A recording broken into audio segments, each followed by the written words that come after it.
Hi friends, இன்னையிலேருந்து நம்ம ஒரு சூப்பரான ஒரு ட்ராமா தான் பார்க்க போகிறோம். உனக்கு வேறு வேலை இல்லை, எப்போயாவது ஒரு மாதத்துக்கு ஒரு தடவை வந்து வீடியோ போடுவேன்ற மாதிரி சொல்லுவீங்க. பட் என்ன பண்ணுறது, என்னோடய சிச்சுவேஷன் அந்த மாதிரி இருக்குது. ஆனால் இன்றைக்கி நான் ஒரு சூப்பரான ஒரு ட்ராமா தான் கொண்டு வந்திருக்கேன். இதோட ஒன்லைன் என்னன்னு பார்த்தீங்கன்னா, நம்ம ஹீரோக்கு வந்துட்டு பிரெயினில் கட்டி கட்டியாக இருக்குது. ஸோ அவன் வந்து கூடிய சீக்கிரம் இறக்க போகிறான். அந்த டைமில் நம்ம ஹீரோயின் பார்த்திங்கன்னா லவ் பண்ணி பிரேக்கப்லாம் பண்ணியிருந்திருப்பாங்க. ஸோ ஹீரோயினுக்கு பார்த்திங்கன்னா வேற ஒருத்தனோட கல்யாணம் நடக்கும்போது கல்யாணத்தில் போய் ஹீரோயினை தூக்கிட்டு வந்துடுவான். ஹீரோக்கும் சரி ஹீரோயினுக்கும் சரி பர்சனல் லைஃப்பில் ரொம்பவே பிரச்சனை அதிகமாக இருக்கும். ஹீரோக்கு பார்த்திங்கன்னா சின்ன வயசில் அவங்க அம்மா அப்பா வந்துட்டு நீ என் பையனே இல்லை போய் தொலை அப்படின்னு ஒரு இடத்துல விட்டுட்டு போயிருப்பாங்க.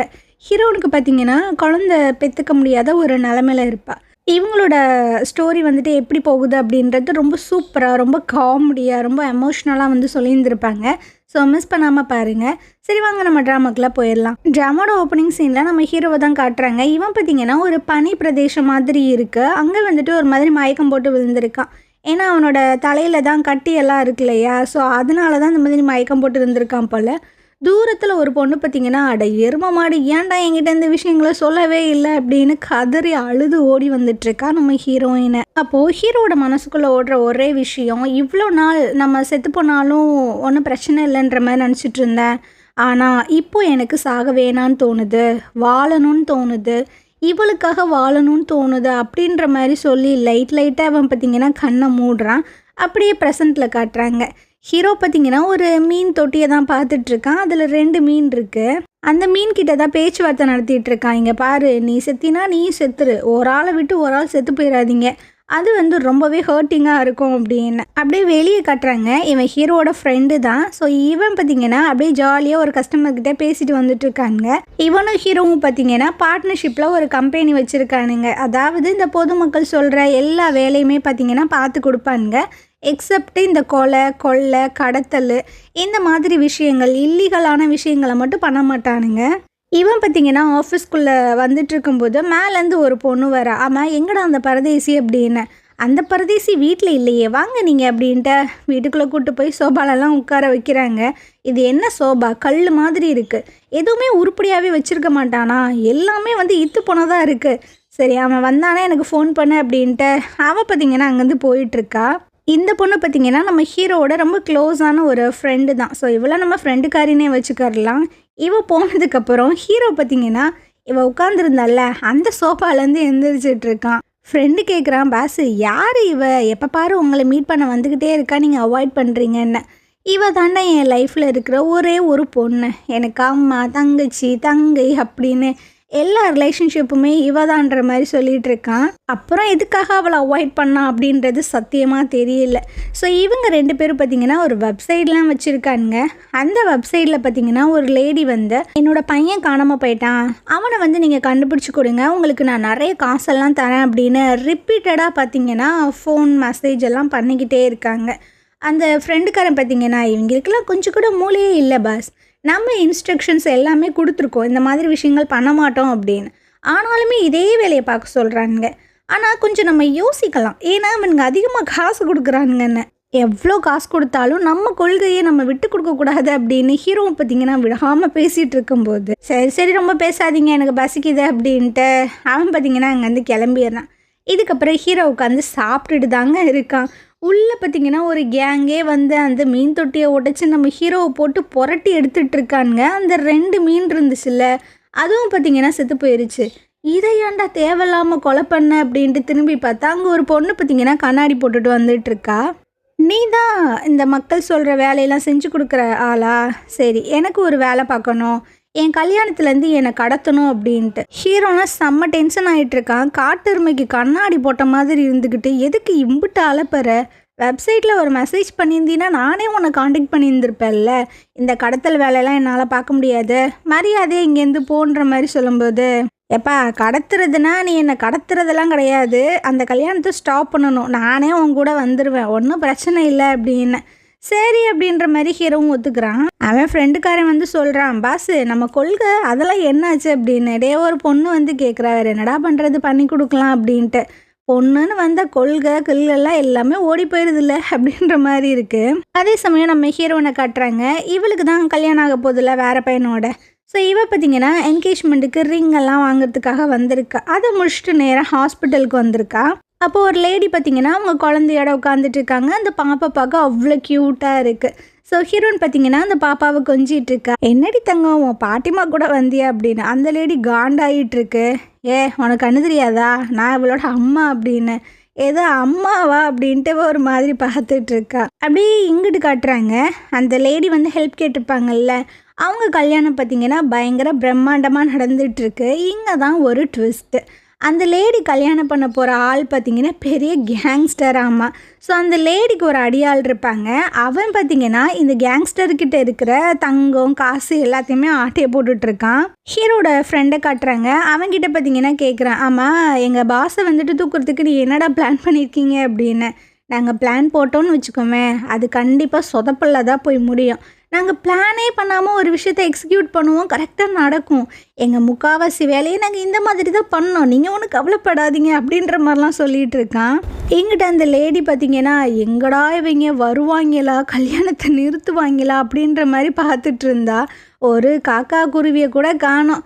இவங்களுக்கு பார்த்திங்கன்னா கல்யாணமே ஆகி அவனோட வாக்கெல்லாம் வந்துட்டுருக்காங்க. நம்ம சோழி முடிஞ்சு இவங்கள போய் நம்பணுமே அப்படின்னு அந்த பொண்ணு நினச்சிட்டு இருக்கும்போது ஒருத்தவன் பார்த்திங்கன்னா பைக்கில் சருன்னு வந்துட்டுருக்கான். எல்லோரும் பார்த்திங்கன்னா அந்த கல்யாணத்துக்கு ஏதோ ஒரு ஷோ தான் பண்ண வந்திருக்காங்க போல் அப்படின்ட்டு பயங்கரமாக கைத்தட்டி என்ஜாய் பண்ணும்போது நம்ம ஹீரோ தான் வந்திருப்பான். ஸோ அவன் பார்த்திங்கன்னா ஹெல்மெட்டை கழட்டிட்டு, என்ன நீ என்னை விட்டுட்டு இந்த லூசு பையனை போய் கல்யாணம் பண்ண போகிற, அவ்வளோ மட்டுமான டேஸ்ட்டாக உனக்கு அப்படின்னு ஏதோ அந்த பொண்ணை லவ் பண்ணுற பையன் மாதிரி பேசிகிட்டு இருக்காங்க.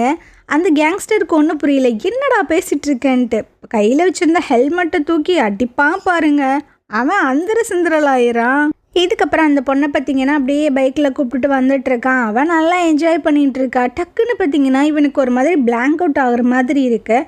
சின்ன வயசில் அவங்க அம்மா அப்பா பார்த்திங்கன்னா, நீ வந்துட்டு எங்கள் பையனே கிடையாது, எங்கேயாவது போய் தொலை அப்படின்ட்டு அப்படியே விட்டுட்டு போயிருந்துருப்பாங்க. அந்த விஷயங்கள் தான் ஞாபகம் வருது. சடனாக கண் முழிச்சு பார்க்கும்போது ஹீரோ பார்த்திங்கன்னா ஹாஸ்பிட்டலில் இருக்கான். என்னடா ஆச்சு, அவங்க எங்கடா அப்படின்ற மாதிரி கேட்டால், அவங்கெல்லாம் எப்போவோ டிஸ்சார்ஜ் ஆகி போயிட்டாங்க பாஸ், நீங்கள் மட்டும்தான் இருக்கீங்க அப்படின்னு. இதுக்கப்புறமா அந்த டாக்டரை தான் வந்து மீட் பண்ணுறாங்க. டாக்டர் பார்த்திங்கன்னா ஒரு ஸ்கேன் ரிப்போர்ட்டை காட்டுறாங்க. உங்கள் மண்டையில் இது என்ன இருக்குதுன்னு தெரியுதா அப்படின்னு. இது என்ன சார் குட்டி குட்டி பாலாக இருக்குது அப்படின்ற மாதிரி கேட்கும்போது, இது உங்கள் பிரெயினில் இருக்கக்கூடிய கட்டி, இதை வந்து ஆப்ரேஷன்லாம் பண்ண முடியாது அப்படின்ட்டு ஒரு மாதிரி இழுக்கிறாரா. சரி அப்போ நான் சீக்கிரம் சாக போகிறேன், அதை தானே சொல்ல வரீங்கன்ற மாதிரி சொல்லும்போது, ஆமாம் எப்போ சாவேன் அப்படின்ட்டு இவன் பார்த்திங்கன்னா ரொம்ப கூலாக ஹேண்டில் பண்ணுற மாதிரி கேட்குறான். பட் உள்ளுக்குள்ளே அவ்வளோ கஷ்டமாக இருக்குது. அவர் வந்து சொல்லிகிட்டு இருக்காரு, அந்த கட்டியை ஆட்டோமேட்டிக்காக வெடித்து நீங்கள் செத்துருவீங்க அப்படின்ட்டு. எங்கிட்ட ஹீரோயின் பார்த்திங்கன்னா செக்கப் வந்திருப்பாள்ல, அவள் தலையில் ஒரு குண்டை தூக்கி போடுறானுங்க. இதுக்கப்புறம் நீங்கள் குழந்தைய பெற்றுக்க முடியாது அப்படின்னு அவள் டென்ஷன் ஆகிட்டுருக்கா. டேய் எனக்கு இப்போ தாண்டா 20 ஆகுது, ஏன்னா அந்த மாதிரி எனக்கு நடக்குதுன்னு. அது சில பேர்த்துக்கு ஹார்மோன் இம்பேலன்ஸு, ஸ்ட்ரெஸ்ஸு, அதனால வரக்கூடிய பிரச்சனை தான் அப்படின்ட்டு. இவளுக்கெல்லாம் என்ன பண்ணுறதுனே தெரியல, ஒரு மாதிரி ஹைப்பர் டென்ஷன் ஆகிட்டுருக்கா. இவளோட சோகத்தை எங்கே போய் கொட்டி தீக்கிறதுன்னு தெரில. அதனால் இவ பார்த்திங்கன்னா ஒரு ஃபியூனரலுக்கு வந்து கதறி அழுதுட்டுருக்கா. என்னால் இப்போ குழந்தை பெற்றுக்க முடியலையே, நான் என்ன பண்ணுறது, இது அந்த மாப்பிள்ளை வீட்டுக்கு தெரிஞ்சிச்சுன்னா என்ன ஆகும் அப்படின்ட்டு பயங்கரமாக குமுறி அழுதுட்டு இருக்கும்போது ஹாஸ்பிட்டலில் ஒரு லேடியை பார்த்துருப்பாள்ல, அந்த லேடி பார்த்திங்கன்னா வந்து கட்சியப்பெல்லாம் கொடுக்குறாங்க, கண்ணை தொடச்சிக்கோமா அப்படின்னு. அப்போ இந்த லேடி ஒருத்தவங்க கூப்பிட்றாங்களா. ஸோ அவங்க குழந்தைய கொடுத்துட்டு இவங்க பார்த்திங்கன்னா ஃபோன் பேசுகிறதுக்காக போகிறாங்க. இந்த குழந்தைய பார்த்தோன்னே இவளுக்கு ஒரு மாதிரி ஃபீல் ஆகி, அது அவளோட குழந்த மாதிரி ரொம்ப அன்பாக கொஞ்சிகிட்டு இருக்கா. போனாமா திரும்ப வந்து குழந்தைய கேட்டால், குழந்தைய தரமாட்டேன் போடி, இது எனக்கு வேணுன்ற மாதிரி சொல்கிறா. ஸோ அவகிட்ட இருந்தால் அந்த குழந்தைய அப்பி வாங்கிறதுக்கே ஒரு வழி ஆகிருது. இதை நினச்சி ரொம்ப சோகமாக பார்த்திங்கன்னா அவள் வந்துட்டுருக்கா. வெளியே பயங்கரமாக மழை பெய்யுது. அப்போது ஒரு ஆள் பார்த்திங்கன்னா கையை பிடிச்சி கொடையை கொடுத்துட்டு போகிறாங்க. வேறு யாரும் கிடையாது, நம்ம ஹீரோ தான். ஆனால் ஹீரோயின் இருந்த மைண்ட் செட்டில் அதெல்லாம் அவளுக்கு யோசிச்சு பார்க்கவே டைம் இல்லை. ஹீரோக்கு பார்த்திங்கன்னா சடனாக மண்டெல்லாம் கியர் ஆகி ஒரு மாதிரி அப்படியே சொருகிட்டு இருக்கான். அந்த டைம் இவனோட மண்டையில் ஓடுற விஷயங்கள் பார்த்திங்கன்னா இவங்க 2 பேர் வந்து டேட் பண்ண விஷயங்கள் தான். ஸோ ரொம்ப சந்தோஷமாக ரொம்ப ஹாப்பியாக தான் இருந்திருக்காங்க. ஆனால் என்ன பிரச்சனைனா ஹீரோயின் பார்த்தீங்கன்னா நம்ம குழந்தை பெற்றுக்கலாம் அப்படின்ற மாதிரி கேட்டிருந்துருப்பா. இல்லை எதுக்கு இப்போவே குழந்தை பெற்றுக்கணும், அதெல்லாம் வேணான்ற மாதிரி ஹீரோ சொல்லியிருந்திருப்பான். அதனால் இவ பார்த்தீங்கன்னா அவனை பிரேக்கப் பண்ணிட்டு இவனுக்கு பயங்கரமாக சாபம்லாம் கொடுத்துட்டு அங்கேருந்து போயிருந்திருப்பா. அந்த விஷயங்கள் எல்லாத்தையுமே இவன் யோசிச்சு பார்த்துட்டு போகிற ஹீரோயினையே பார்த்துட்ருக்கான். நம்ம வாழ்க்கையில் தான் பிரச்சனை இருக்குன்னா இவன் வாழ்க்கையில் அதுக்கு மேலே இருக்கும் போலையே அப்படின்ட்டு. எங்கிட்ட அந்த கேங்ஸ்டரை தான் காட்டுறாங்க. இவன் பார்த்தீங்கன்னா இப்போ தான் அவனோட லாக்கரை வந்து செக் பண்ணி பார்க்குறான் போல். உள்ள ஒரு காசு பணம் எதையுமே காணோம். என்னோட ஹனியை கடத்தினவங்க தானே அந்த காசெல்லாம் ஆட்டையை போட்டிருப்பானுங்க, அவனை விடவே கூடாதுன்ற மாதிரி சொல்லும்போது அவனோட அடியால் ஒருத்தவன் சொல்லிகிட்டு இருக்கான், பாஸு நம்ம அண்ணி வந்துட்டு கடத்தப்படலை, அவங்களாம் ஓடி போன மாதிரி தான் இருக்குது அப்படின்ற மாதிரி சொல்லும்போது அவங்கள பிடிச்சி அடிச்சிட்ருக்கான். எப்பட்றா என் ஹனியை இந்த மாதிரி சொல்லுவேன் அப்படின்னு. அந்த ஹீரோ பையன்தான் எல்லா காசுமே எடுத்துகிட்டு போயிருந்திருப்பான். ஸோ அவன் எங்கே இருக்கான் அப்படின்றத தேடுங்கடா அப்படின்ற மாதிரி ஆட்கள் எல்லாத்தையுமே அமுச்சு விடுறாங்க. எங்கிட்ட நம்ம ஹீரோவை தான் காட்டுறாங்க. அந்த ஃப்ரெண்டோட வீட்டுக்கு தான் வந்திருக்கான். ஸோ அது பார்த்திங்கன்னா பக்கத்தில் உட்காந்து பிராண்டிகிட்டு இருக்கு. இவன் பார்த்திங்கன்னா ஹீரோனை நினச்சி புலம்பிகிட்டு இருக்கான். ஆனால் இவளுக்கு தான் ஒரு மண்ணும் புரியலை. இதுக்கப்புறம் நம்ம ஹீரோனை காட்டுறாங்க. இவங்க பார்த்திங்கன்னா குக்கிங்கெல்லாம் பண்ணிகிட்ருக்கா. நம்ம போட்டிருக்க காஸ்டியூம்ஸ் எல்லாம் பார்த்திங்கன்னா அந்த பழங்காலத்தில் ஃபாலோ பண்ண காஸ்டியூம் மாதிரி தான் இருக்குது. ஏன்னா அவள் கல்யாணம் பண்ணிக்க போகிறாளையா, அவங்க பார்த்திங்கன்னா ரொம்பவே பாரம்பரியமான முறையை தான் ஃபாலோ பண்ணுறாங்க. ரொம்பவே வந்து பாரம்பரியமான ஆட்களும் கூட. ஸோ ஹீரோயின் வந்து குக் பண்ணிகிட்டு இருக்கும்போது கையில் வந்து கட் ஆகிடுது. அதை பார்த்து அவங்க வருங்கால மாமியார் நல்லா வச்சுட்டு என் பையன் என்ன பண்ண போகிறானோ அப்படின்னு கழுவி ஊற்றிட்டு இருக்காங்க. ஹீரோ பார்த்திங்கன்னா டிவியை பார்த்துட்ருக்கான். அதில் அப்பா பையன் ரிலேஷன்ஷிப்பெல்லாம் போயிட்டுருக்கு. அதை பார்க்கும்போது இவன் தன்னால் சிரிச்சுட்டு நம்ம அப்பாவை எப்படியாவது கண்டுபிடிக்கணும் அப்படின்ற மாதிரி இருக்கான். அதே சமயம் ஹீரோயின் பார்த்திங்கன்னா வயிற்றில் ஏதோ ஒன்று கட்டிக்கிட்டு அப்படியே ஆடிக்கிட்டு இருக்காளா. அவங்க மாமியார் வந்தோன்னே வயிற்றில் இருந்தது கீழே விழுந்துருது. ஸோ அந்த அம்மாவுக்கு செம்ம காண்டாயிருது. எனக்கு தெரியும்டி, நீயும் என் பையனும் என்கிட்ட பொய் சொல்லி தான் இந்த விஷயங்களை பண்ணுறீங்க. என்ன அந்த அம்மா அந்த வயிற்றில் வச்சுருந்ததெல்லாம் மிதித்து நொறுக்கிட்டு இருக்கு. ஆக்சுவலாக என்ன விஷயம் அப்படின்னா ஹீரோயின் வந்து ப்ரெக்னெண்ட்டாக இருக்கா அப்படின்ற மாதிரி சொல்லி தான் அவளுக்கு கல்யாண ஏற்பாடே நடக்குது போல். ஸோ இவனால் இப்போ குழந்தையே பெற்றுக்க முடியாது. இந்த விஷயம் கண்டிப்பாக இந்த மாப்பிள்ளையோட வீட்டுக்கு தெரிய தான் வரும். அப்போ என்ன பண்ணுவானுங்க, இவளை சமாதி கட்டிடுவானுங்க. அதுக்குள்ளே நம்ம இங்கேருந்து ஓடிடலாம் அப்படின்ட்டு அவளோட திங்ஸ் எல்லாம் கட்டிக்கிட்டு இப்போ பார்த்திங்கன்னா அங்கேருந்து ஓடலான்னு பார்க்கும்போது யாரோ ஒருத்தவங்க வந்து கையை பிடிக்கிறாங்க. யாருன்னு தெரில. இந்த சீன் இப்படியே கட் ஆகுது. மறுநாள் காலையில் ஹீரோனுக்கு பார்த்திங்கன்னா கல்யாணம். ஸோ பழங்கால முறைப்படி இவளை பார்த்திங்கன்னா அலங்காரம்லாம் பண்ணிகிட்டு இருக்காங்க. கல்யாண ஏற்பாடுகள் எல்லாம் நல்லா விறுவிறுப்பாக போயிட்டுருக்கும்போது உள்ளே பார்த்திங்கன்னா யாரோ வராங்க. சரி நம்மளை கட்டிக்க போகிறவன் தான் வந்துட்டானோ அப்படின்ட்டு திரும்பி பார்த்தா அங்கே ஹீரோ வந்து நிற்கிறான். டேய் நீயா, நீ இங்கே என்னடா பண்ணுற அப்படின்ட்டு இவளுக்கு பயங்கர ஷாக்கு. இங்கே பாரு, எனக்கு ஒரு முக்கியமான வேலை இருக்குது, அதுக்கு நீ என் கூட வரணுன்ற மாதிரி பேசிகிட்டு இருக்கான். ஏடா நான் எதுக்குடா உன் கூட வரணும், பரதேசி, என்ன வேணாம்னு சொல்லிட்டு போனில்லடா, நமக்குள்ளே எல்லாம் முடிஞ்சிருச்சு, நீ கூப்பிட்டா நான் உடனே வரணுமா அப்படின்ட்டு அவள் கத்திட்டு இருக்கா. இங்கிட்ட ஹீரோயினை கல்யாணம் பண்ண போகிறான். அந்த மாப்பிள்ளை பார்த்திங்கன்னா கொஞ்சம் கொஞ்சமாக ஹீரோயினை நோக்கி வந்துட்டுருக்க. இங்கிட்ட ஹீரோ பார்த்திங்கன்னா ஹீரோயினை போட்டு டார்ச்சர் பண்ணிகிட்டு இருக்கான்.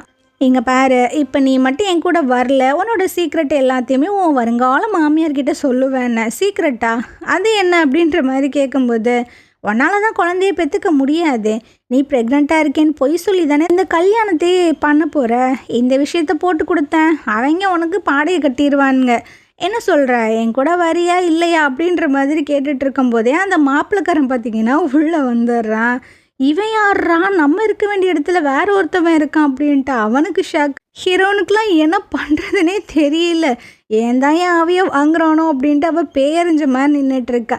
ஸோ இந்த இடத்துல பார்த்தீங்கன்னா இந்த எபிசோடு வந்துட்டு முடியுது. அண்ட் அடுத்த எபிசோடு பார்த்தீங்கன்னா மறுநாள் போடுறேன். அதாவது ஒரு நாள் விட்டு ஒரு நாள் வந்துட்டு நான் போடுறேன். ஏன்னா என்னோடய ஹெல்த் சிச்சுவேஷன் அந்த மாதிரி இருக்குது. ஸோ இந்த ட்ராமா உங்களுக்கு பிடிச்சிருந்தது, என்னோடய எக்ஸ்ப்ளனேஷன் பிடிச்சிருந்தது அப்படின்னா கண்டிப்பாக நம்ம சேனலுக்கு சப்ஸ்கிரைப் பண்ணிவிட்டு லைக் பண்ணிவிட்டு ஷேர் பண்ணிவிட்டு பாருங்கள். And thank you, bye.